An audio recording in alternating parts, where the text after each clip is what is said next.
네, 우리 사도신경 고백하심으로 새벽기도 하나님 앞에 드리도록 하겠습니다. 나는 전능하신 아버지 하나님, 천지의 창조주를 믿습니다. 나는 그의 유일하신 아들, 우리 주 예수 그리스도를 믿습니다. 그는 성령으로 잉태되어 동정녀 마리아에게서 나시고 본디오 빌라도에게 고난을 받아 십자가에 못 박혀 죽으시고 장사된 지 사흘 만에 죽은 자 가운데서 다시 살아나셨으며 하늘에 오르시어 전능하신 아버지 하나님 우편에 앉아 계시다가 거기로부터 살아있는 자와 죽은 자를 심판하러 오십니다. 나는 성령을 믿으며 거룩한 공교회와 성도의 교제와 죄를 용서받는 것과 몸의 부활과 영생을 믿습니다. 아멘. 찬송가 183장.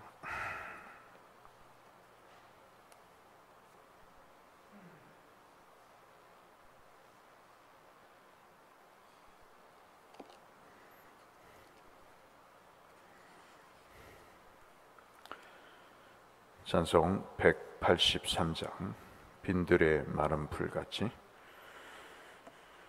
빈들의 마른 풀같이 시들은 나의 영혼, 주님이 약속한 성령 간절히 기다리네. 가물어 메마른 땅에 단비를 내리시듯 성령의 단비를 부어 새 생명 주옵소서. 반가운 빗소리 들려 산천이 춤을 추네. 봄비로 내리는 성령 내게도 주옵소서. 가물어 메마른 땅에 단비를 내리시듯 성령의 단비를 부어 새 생명 주옵소서. 절 따라 우러를 내려 조목이 무성하니 갈급한 내 심령 위에 성령을 부소서. 가물어 메마른 땅에 단비를 내리시듯 성령의 단비를 부어 새 생명 주옵소서. 참되신 사랑의 언약 어길 수 있사오랴. 오늘의 흡족한 은혜 주실 줄 믿습니다. 가물어 메마른 땅에 단비를 내리시듯 성령의 단비를 부어 새 생명 주옵소서.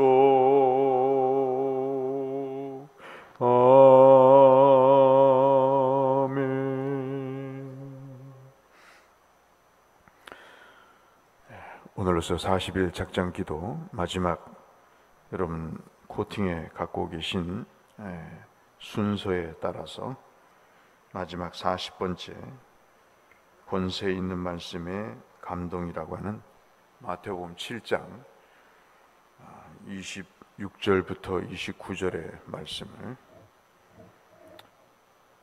28절에서부터 29절의 말씀을 마지막으로 보도록 하겠습니다. 내일부터는 욥기서 중단되었던 욥기 38장을 내일부터는 말씀을 또 상고하겠습니다. 마태복음 7장 28절에서 29절의 말씀 함께 읽도록 하겠습니다.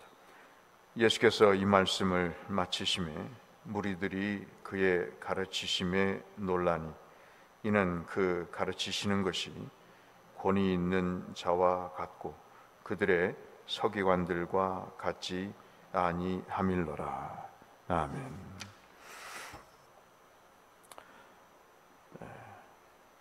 우리는 40일 동안에 마태복음 5장부터 7장까지의 여러분 잘 아는 산상수훈에 관한 말씀을 함께 나눴습니다. 계기야 어쨌든 간에 우리가 한 번쯤은 이 말씀을 주께서 우리를 부르시기 전에 말씀을 집중적으로 살펴볼 필요가 있는 것이 분명하고 언제나 들어도 이 말씀을 감당하기가 참 쉽지 않죠. 그럼에도 불구하고 이 말씀을 우리가 살펴본 내용은 우리 자신을 한번 다시 돌아보고 그리고 우리의 삶의 방식을 다시 한번 재점검하는 그런 차원에서 지금까지 말씀을 나눴습니다. 모세에게 5개의 율법을 하나님이 주셨죠. 5개의 율법이라는 것은 창세기부터 신명기까지의 내용입니다. 이것을 다 써서 신명기 31장 34절에 의하면 이것을 다 책에 써서 가르치고 마무리하게 됐다. 그렇게 말씀을 신명기 31장 24절이죠. 24절에 그렇게 말씀을 합니다. 이 마태복음에도 주님이 모세와 같이 백성들에게 약 5개의 긴 설교를 지금까지 가르치셨습니다. 그래서 이 신약에서의 예수님은 구약의 모세처럼 하나님의 말씀을 다시 해석해 주시는 그러한 역할을 하신 것을 우리가 볼 수 있습니다. 주께서 시험을 받으시죠. 마태복음 4장에 보면 시험을 받고 천국을 선포하셨습니다. 세례 요한에게 세례를 받고 주께서 말씀하신 것이 회개하라 천국이 가까웠다. 그렇게 말씀을 하시면서 제자들을 부르시고 우리가 잘 알고 있는 주님의 3대 사역을 하시죠. 가르치시고 전파하시고 그리고 고치시는 그런 사역을 하십니다. 그 결과가 대단했죠. 사실 사람들이 가르친다고 알아듣겠습니까? 그런데 주의 말씀이 전파되는 곳에 사람들이 감동을 받고 특별히 고치는 일에 대해서 놀라움을 금할 수가 없었습니다. 수많은 사람들이 갈릴리와 데가블리와 그리고 예루살렘 그리고 유다와 요단강 건너편까지 동편에 있는 사람까지 수많은 무리들이 예수님을 따랐다고 우리가 5장부터 시작했던 팔복의 앞에 있는 마태복음 4장 25절에서 그렇게 말씀을 하고 있죠.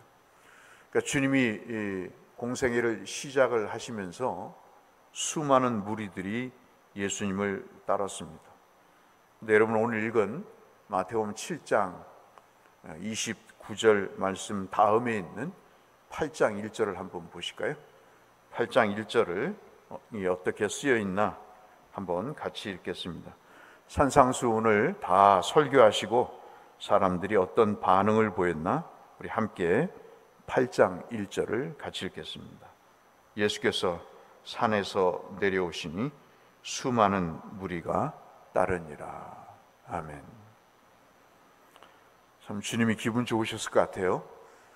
산상수훈, 산상설교를 말씀 위에서 산에 올랐을 때도 수많은 사람들이 예수님을 따랐는데 이 설교를 마무리 짓는 8장 1절에서도 산에 내려오실 때 이제는 반대로 내려오시죠. 내려오실 때 수많은 사람들이 예수님을 따랐다. 그렇게 말씀을 하고 있습니다. 주님은 줄곧 이 하나님의 말씀을 앞서 말씀드린 대로 가르치고 전파하셨다는 것은 선포하신 것이죠. 그들에게 눈치를 보거나 그들의 입장을 타협을 해서 적당히 말씀을 전하는 게 아니라 분명히 전파를 하시고 그리고 고치시는 일을 주님이 담당을 하셨습니다. 이런 모습을 사람들이 보고 어떤 반응을 보였는가가 오늘 마지막 우리가 살펴볼 내용입니다. 여러분 오늘 읽었던 28절 말씀을 보실까요? 사람들이 그 가르침에 놀랐다 그럽니다. 야, 설교 잘하네. 말씀 참 맛있게 알아듣기 쉽게 잘하네. 그 정도가 아니고 여기서 놀라다고 하는 이 헬라 말은 그냥 감탄하는 정도가 아니고 충격을 받는 것입니다. 충격을 받고 그 삶의 방향이 전환이 되고 그 삶을 어떻게 고쳐가야 될까, 그들의 마음에 고민이 생기고 이 놀랐다 하는 말씀 속에는 소위 말하는 큰 충격이 그들에게 전해진다는 그런 의미입니다. 정말 공황 상태까지 올 정도로 그들이 굉장한 충격을 받고 하나님의 말씀에 대한 새로운 시각이 열리는, 그리고 도전이 되는 그런 상황이라고 볼 수 있겠습니다. 여러분은 어떠신지요? 5장부터 7장까지 어떤 분은 빠짐없이 참석한 분도 계실 거고, 어떤 분은 드문 오신 분도 계실 거고, 어떤 분은 최근에 새벽 기도를 시작하신 분도 계실 텐데, 여러분은 어떠십니까? 어떤 말씀이 여러분의 심령을 놀라게 했을까요? 참 저는 설교를 하는 사람으로 가끔 노예 목사님들을 모시면 참 은혜를 많이 끼치시는데 놀랍니다. 설교를 잘 하시고 그리고 참 그 깊은 말씀의 뜻을 전하는데 놀랍니다. 참 여러분이 은혜를 받으시는 걸 보고 노예 목사님들 또는 외부 목사님들을 모셔서 참으로 은혜를 많이 받으시도록 해야 되겠다, 그런 생각을 갖게 될 정도로 참 어떻게 하면 그렇게 은혜를 끼칠까 하는 그런 생각에 참 고민도 되고, 말씀을 저렇게 전하시는구나 하는 그런 생각도 갖게 됩니다. 오늘 산상수훈을 마무리하면서 여러분 마음속에 남아있는 그 하나님의 말씀이 어떤 말씀인가, 그걸 우리가 한번 되짚어 봤으면 좋겠고요. 마태복음 13장 54절에 말씀하신 것처럼 주님의 가르침이 권위가 있었다. 근데 오늘도 마지막 29절에 주께서 가르치시는 것이 권위 있는데, 즉 권세가 있는데 그것이 서기관들과 달랐다. 참 이 말씀이 은혜가 많이 됐습니다. 얼마나 그들이 서기관으로서 하나님의 말씀에 대해서 빠삭합니까? 율법의 한 말씀도 정말 걸어다니는 교과서처럼 가르칠 뿐만 아니라 삶에 그대로 모범을 보였던 그런 사람들이죠. 모세의 율법을 해석해서 전하는 대단한 사람들이었습니다. 그들의 말씀 앞에 그들은 아무 소리도 못하고 백성들은 다 그 말씀을 받아야 되는 상황이었습니다. 그런데 30세 청년이 나타나서 모세가 이렇게 얘기했지만 나는 너희에게 말한다 하면서 이 산상 설교를 통해서 율법의 근본적인 하나님의 의도를 다시 말씀하시면서 하나님의 뜻을 전하는 그런 놀라운 권세를 보여주셨습니다. 오늘 제가 드리고자 하는 말씀의 핵심은 바로 이것입니다. 주님이 무슨 서기관도 아니고 주님이 바리새인도 아니고 주님은 목수였습니다. 그리고 하나님 자체셨죠. 그분은 당신이 전파하신 하나님의 말씀을 그대로 전하셨습니다.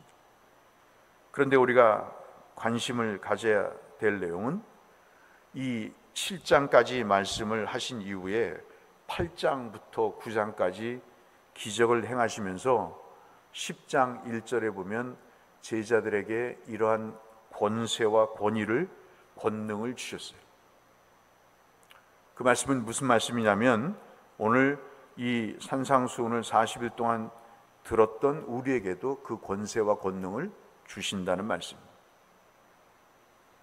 그러니까는 이 말씀을 다시 말씀을 드리면 주님이 당신의 권세와 권위로 사람들을 감복시켜서 지금까지 우리가 율법을 잘못 알고 있었구나, 하나님의 뜻을 따라 이렇게 사는 것이 진짜 하늘나라의 백성이구나 깨닫고 그 삶의 방식과 깨달음과 은혜를 전파했듯이, 그리고 12 제자에게 그 은혜를 베푸셔서 귀신을 쫓아내고 하나님의 말씀을 전파해서 병도 고치고 그리고 권능을 베풀도록 주신 것처럼 산상수훈을 우리에게 주시면서 주신 감동의 말씀을 마음에 간직하며 이 저녁에, 이 아침에 우리가 기도해야 될 내용이 바로 이것이다 하는 것입니다. 내게 주신 감동의 말씀이 뭐고 그 말씀에 따라서 내게도 권능과 권세를 주셔서 이 귀한 하나님의 말씀을 전파할 수 있게 해달라고, 그것이 오늘 우리가 살펴보았던 이 산상 설교의 핵심이 아닐까 싶습니다. 여러분 잘 아신 대로 마태복음 28장 18절에 주께서 하늘과 땅의 모든 권세를 주님께 하나님이 주셨다고 그랬습니다. 그러면서 그 권능과 권세를 너에게도 주니 너희는 온 세상에 나가서 이 말씀을 증거하라고 이야기하고 있습니다. 사랑하는 성도 여러분, 말씀이 우리에게 감동이 됩니까? 우리에게 감화가 있습니까? 그건 참 좋은 일입니다. 축복된 일입니다. 그러면 그것을 우리가 이제는 전해야 됩니다. 우리의 삶으로, 우리 입으로 그렇게 전해야 되는 것이 오늘 우리가 이 마태복음 5장부터 7장까지의 말씀을 살펴본 중요한 목적이 아닐 수가 없는 것이죠.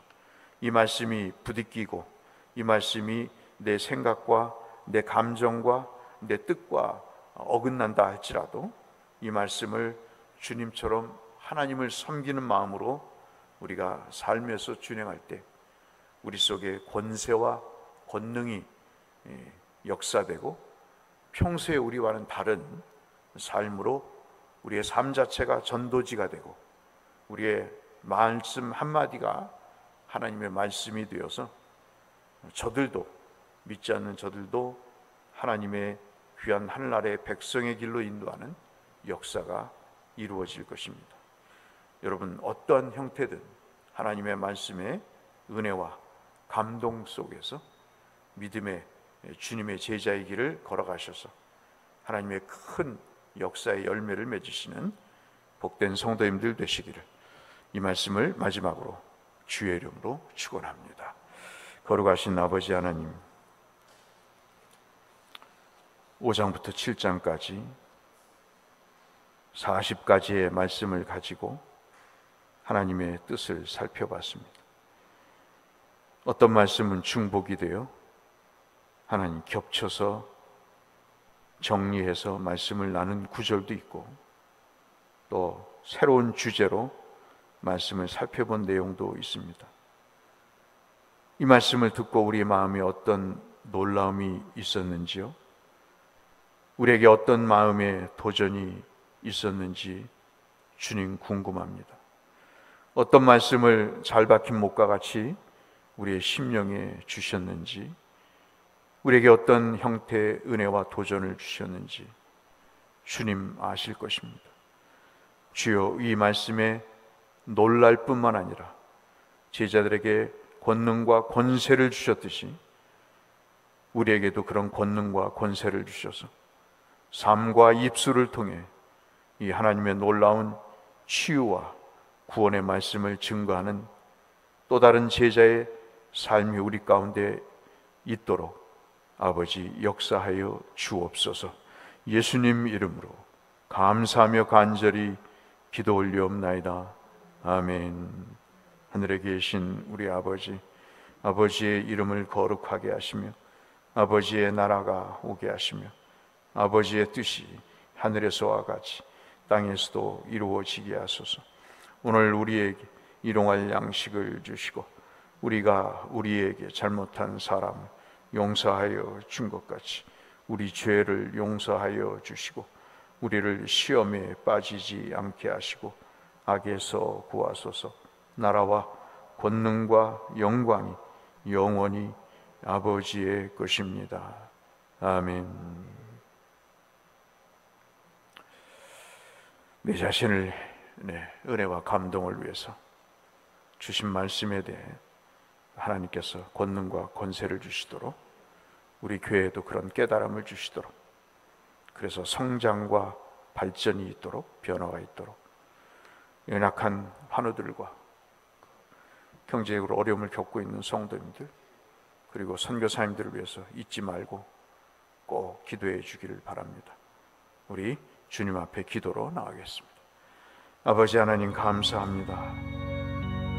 마태복음 5장부터 7장까지의 말씀을 거의 40일 동안 하나님 준하는 말씀을 살펴봤습니다. 어떤 말씀이 우리 가운데 감동이 됐는지, 주여 우리의 마음에 남아있는 말씀에 어떤 것이 우리를 놀라게 했는지, 하나님 아버지 말씀이 능력이 되고 축복이 되는 은혜가 우리의 삶에 이어지게 하여 주시고 우리를 보는 모든 사람들의 삶의 새로운 모습과 그러이란 하나님의 말씀이 권위 있게 삶으로도 입술로도 증거될 수 있도록 은혜를 베풀어 주시옵소서.